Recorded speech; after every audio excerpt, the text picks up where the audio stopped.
Bonjour à tous. Et si le hasard a joué un certain rôle dans la vie des vedettes du monde musical, c'est le cas d'un moment de la chanson qui s'appelle Laurent Voulzy. Pas de bagarre pour l'immense auteur, compositeur, interprète, mais seulement un coup de chance imprévisible et extraordinaire. Et c'est la star de la chanson Frédéric François qui en dévoile l'histoire auprès de nos confrères de la dernière heure, rapporté par France Dimanche. L'histoire commence en 1974. À cette époque, le grand artiste français Alain Souchon écrit la chanson L'amour, qu'il espère plus que tout être chantée par le chanteur italo-belge.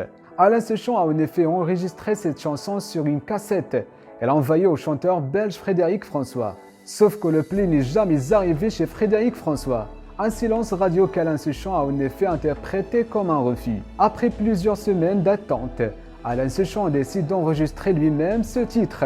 Donc, il avait besoin d'un compositeur de génie et décide de se tourner vers le futur monument de la musique Laurent Voulzy. Un duo qui a permis au chanteur, âgé aujourd'hui de 77 ans, de devenir une vedette de la chanson mais également de tisser un lien fort avec l'interprète d'une fille d'avril.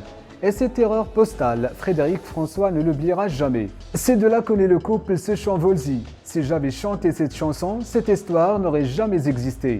C'est fou et formidable d'avoir pu être à la base, sans le savoir, de cette carrière, a raconté Frédéric François. Pourtant, Laurent Voulzy n'oublie pas comment son succès a commencé, puisqu'à chaque fois qu'il voit l'époux de Monique, il l'embrasse en lui disant « Je te dois ma carrière ». Son talent a fait le reste.